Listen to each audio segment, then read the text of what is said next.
Hey, welcome back to YT Finance, and today we are talking about Sofi Technologies' SOFI stock, and we're going to be determining if this is still a good company to buy after their Q3 earnings report which came in, which I dissected in a previous video. We're going to be going over their latest news updates as well as the most recent price targets on this company, and we will be determining if this company is still a good buying opportunity for long-term investors. For more videos on Sofi Technologies, remember to go and smash that like button right now, comment your thoughts down below about where you think the stock price is headed, subscribe if you are new, and without further ado, let's jump right into today's stories. So Sofi Technologies is a fintech company or a financial technology company that offers an all-in-one inclusive digital app which gives their consumers access to various financial services and financial products. Right now, the current stock price trades at $5.35 per share, while experts believe the company should be trading anywhere between $6 on the low end and $11 on the high end over the next 12 months. And recently, we haven't seen any changes in their low-end price targets or their high-end price targets, but we will be going over their median price target in this particular video. If you're not aware that they recently released their Q3 results, Sofi Technology had a phenomenal earnings report, and the results were amazing, which caused the stock price to surge up around 14 to 15%. This is mainly due to their revenue beating estimates by 51% year over year, where they were anticipated to bring in around $393 million for the quarter, but instead they brought in $419 million, which was a phenomenal revenues beat. Likewise, their EPS, also known as their earnings per share, was supposed to come in at a loss of 10 cents or 11 cents per share, and instead it came in at only a loss of 9 cents. So clearly they beat those predictions, which caused the stock price to surge. On top of that, their EBITDA, also known as their earnings before interest, tax, depreciation, and amortization, was around $44 million, which was way above what analysts projected and forecasted for this company, because they were only supposed to bring in around $29.1 million, and this equates to around a 51% beat on this particular financial metric, which again added more momentum to the stock price. On top of that, they added for the quarter around 424,000 new members, which gives them a total of now 4.7 million total members, which is amazing. All of this positivity has caused the stock price to surge, but recently the stock price has pulled back. So this begs the question, should you continuously buy Sofi stock after the Q3 report? And for me personally, I'm saying that I will not buy anymore unless the stock price drops below $5 per share, because I'm already allocated enough to this company. I have around a 4% allocation to this company because I practice proper risk management and I don't want to overexpose myself just to one single risky growth company. I have a plethora of companies in my portfolio that not only diversify me and cause my portfolio to increase, particularly during times of stock market uncertainty, but it also allows me to build wealth over the long term without me taking on unnecessary risk of losses. Because let's say we had a 20% portfolio allocation to Sofi Technologies and this stock ends up not working out and it drops in price or even potentially goes out of business. That means we're going to lose around 20%, or let's say it just drops half of its stock price, which means we would lose 10% of our portfolio, but either way, that would be catastrophic for investors. That's why you should have a handful of fantastic companies in your portfolio, not just a few risky growth companies. Now, particularly in regards to Sofi Technologies, their bank charter that they obtained over a year ago has come in handy by not only lowering overall expenses, but also increasing their overall revenues and deposits.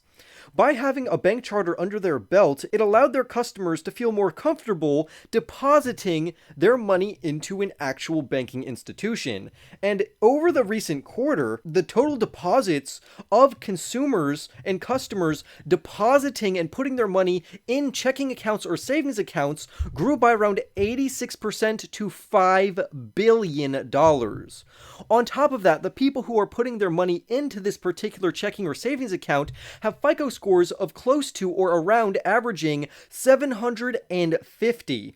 On top of that, I've mentioned in previous videos that these people also make over $100,000, and this means that even if a recession happens, SoFi Technologies' customer base is a premium customer base. And what I mean by that is these customers are very high earners. They're young, high earners, and the risk of them defaulting or not paying back any of their loans or credit card debt is extremely unlikely even during a recession. This also makes SoFi better than other banks, which will sell to people not as fundamentally and financially stable as SoFi's customer base. And because SoFi has a more concrete and solid customer base than other banks, they're going to perform better in a recession than many other financial institutions. Total loan origination volumes or refinances came in at around $3.48 billion, and almost 500,000 of this was just due and attributed to student loan refinancing. So the student loan refinancing volume came in at around $457.18 million. But why is this company all of a sudden experiencing this uptick and this drive of demand for this particular service? Well, SoFi Technologies is not only known for refinancing student loans, and that's how they got their start, but the student loan moratorium is ending as of December 31st, and it's very unlikely that this will be extended again. And this means that people who are not paying on their student loans and these loans are not accruing interest right now, that interest will start to engage again after December 31st, and these people will be required to start paying back their loans. This has caused people to think about refinancing their loans, and one of the best student loan refinancers on the market right now would be SoFi Technologies, and this is why we are seeing an increase in this demand, which I have talked about a multitude of times. And this demand is only set to grow as we get closer to December 31st and immediately after December 31st. On top of that, many other banking institutions, including SoFi, are experiencing a huge increase in demand for their personal loan volume. I have a whole video dedicated to talking about this, but I just wanted to throw it in this video as well. As a recession gets closer, people are more likely to take out personal loans. Why is this? The reason for this is because if these people have credit card debt, they would rather take out a personal loan, which would charge them anywhere between 7 and 15% interest on that loan, compared to credit card debt, which could charge them anywhere from 16% to 25% on their loans. Recently, the Fed rose interest rates by 75 basis points or 0.75%, which is a huge increase. And the reason they're doing this is to get inflation under control, and trust me, inflation is far worse than increasing interest rates. But as they increase interest rates, it will cause short-term pain in the stock market, causing a plethora of technology and growth companies and even blue chip companies to feel the weight of this. It's causing investors to take money out of the market and either invest into the bond market or just to keep cash on the sideline, because if the economy gets even worse and the recession gets worse, you're going to need that extra flexibility. But in my personal opinion, you should not have even invested that money if you needed it in the next 5 to 10 years. You should already have a comfortable cash reserve fund or a rainy day fund, which makes up around 3 to 6 months worth of your expenses, causing you never to take money out of the stock market. And if anything, you should continuously dollar cost average into the market to build your wealth over the long term, and that's exactly what I'm doing. So what do we think about SoFi? Should we continuously buy SoFi Technologies? Well, the answer is really up to you, which will be based upon your investing strategy. Like I said earlier, I already have an allocation to this company where I am comfortable at a 4% allocation. I think it's unwise to have over a 5% allocation to a company such as SoFi Technologies, but everyone's going to do what they want. Now, I want to go into some of the accounting ratios surrounding this particular company. Their price to sales ratio, also known as their PS ratio or PS multiple, is currently 3.3x, which is actually not terrible. Now, if we compare this to the median PS ratio for their industry, that comes in at around 3.15. That tells us that SoFi is trading at a slight premium and we're overpaying for the stock, and we should wait for the stock price to fall even further. Like I said, I'm going to wait until this company falls below $5, and then I'm probably or most likely going to increase my allocation to a 5% allocation and then just let it ride for the long term and probably move on to another stock. Now, for context, financial institutions normally have a slightly higher PS ratio, and particularly growth companies have a much higher PS ratio, but the S&P 500, which is a fantastic stock market benchmark, trades at around a PS ratio of 2.3 times. So I don't anticipate that SoFi Technologies should go that low before we invest, but I do think they should be trading somewhere comparable to their overall industry, so we can compare SoFi Technologies to other financial institutions that they relate to or are in competition with. The stock also can be valued on a price to earnings ratio or a PE multiple basis, but because SoFi Technologies isn't profitable, we shouldn't be using the PE ratio. Again, like I've said in multiple other videos, the company is set and forecasted to become profitable in the year of 2024, but I think once this company becomes profitable, that's when the stock price is going to start appreciating again. So while we shouldn't be able to use the accounting ratio of the price to earnings ratio because they're not profitable yet, the PS ratio tells us that they are trading at a slight premium, but overall, I think this premium is technically justified due to the growth rate of the overall company. Not many other financial institutions are trading at this low of a PS ratio or a price to sales ratio that's also growing at over a 40% CAGR, and that's their compounding annual growth rate. And like I've said a multitude of times on this channel, if you can identify companies that are growing over a 30% CAGR over the next half decade, that company is primed for future stock price appreciation and or growth if you compare it to a low PS ratio. And I think that's exactly what we find for SoFi Technologies. This company is still increasing their overall revenues, they're rapidly growing their customer base, they're cross-selling products, which is what makes their business model so fundamentally solid, and they are also on a straight trajectory to achieve profitability, and they're still on track for that. So overall, I would say this was a very strong showing by SoFi Technologies, particularly during a time while the stock market is falling, on top of the Fed increasing interest rates with an overall macroeconomic environment that is very inflationary. So all of that to say that SoFi is still a fundamentally strong company, and I still do tend to enjoy it and report on it, and as long as you all keep watching, I will keep reporting on this particular stock. But what does TipRanks think about this particular company? I wonder what they think. Well, they actually think that overall, SoFi is doing pretty well. The only problem and caveat that they have with SoFi Technologies is their home loan originations radically declined. But I would say that's not something to worry about because the overall real estate market is going to be quite choppy, including the overall stock market will be quite volatile over the next couple of months, if not the next year or two. The reason for this is because of the high interest rates. As interest rates increase, it's going to make investors and or real estate buyers less likely to buy real estate if they don't have a lot of cash on hand.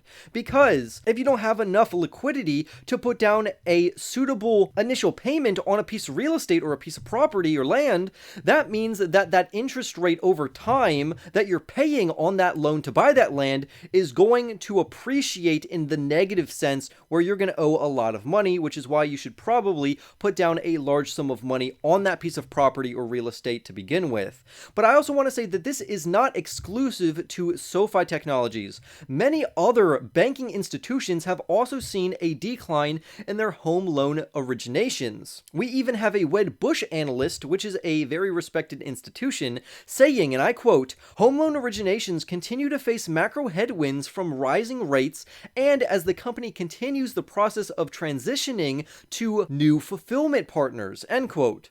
So like he's alluding to, as interest rates rise, people are going to be less likely to take out money to invest in real estate unless they have a large initial payment or lump sum of money that they can put down on that particular property. So looking ahead, we can see that the Federal Reserve is still interested in increasing interest rates due to high inflation, and as they increase interest rates, that will get inflation under control eventually. And once inflation does get under control, we will see the interest rates start to climb back down over time. This is not only going to be good for the stock market, but also the real estate market. But in the meantime, investors should be cautious of certain home loan originations and banking institutions. Now, what I like is that as interest rates rise, I actually tend to buy financial institutions because these institutions can offset some of their risk by increasing their own interest rates on the loans and the flexible loans that they have already given out, thus offsetting the lack of demand that they are experiencing right now due to high interest rates, but the loans that they have already given out, they can increase the interest rates on some of those loans, and that will offset the lack of demand. This makes financial institutions, particularly during the financial environment we are in right now, absolutely amazing for an investment, which is again why I own SoFi Technologies, because I think they are successfully disrupting the overall banking community. SoFi is truly a one-stop shop that offers anything from credit cards, student loan refinancing, debit cards, checking accounts, savings accounts, auto loans, home loans, and a plethora of other financial products and or services. This is why SoFi Technologies has a buy rating among TipRank's authors, who have surveyed 7 analysts who say to buy SoFi stock, while 5 analysts say to hold this company, while no analyst that was surveyed says to sell this company. That also gives us an average price target for this company of $7.86 per share, giving investors a potential 53.5% upside for this stock. Now, that doesn't mean that this company will reach or give you a 53.5% increase over the next year. These are just projections and forecasts among analysts that we should take with a giant grain of salt, because analysts are rarely right. But I would say that this average stock price target is absolutely solid, that the company is trading at a decent price right now. Again, I'm going to wait for the company to drop below $5 if it drops below $5, but in the meantime, I think you could justify buying this stock. However, please, please, please do not buy the stock if you are already overexposed above a 5% allocation to this company. Literally look into practicing proper risk management, and the reason your portfolio is in the red right now is most likely because you have bad risk management. Every couple weeks, I show you my portfolio that I am building to $100,000 in 2 years or less, and we're already at around $50,000, and my portfolios are actually increasing due to not only the dividend companies I'm investing in, the reverse ETFs that I'm investing in, which increase in price as the stock market falls, but also by diversifying my portfolio to where other people's portfolios fall much more drastically than mine, but when the stock market rallies and it's an all-out bull market, my portfolio also outpaces their portfolio. So if you want more videos on that one, go ahead and comment down below or look up that playlist. But overall, I would love to hear your thoughts down below on SoFi stock, where you think it's headed, if you're buying, what your current allocation is and weight is to this company, how you're practicing proper risk management during this very volatile time in the overall economy. Also, subscribe if you are new, and I will see you in the next YT video.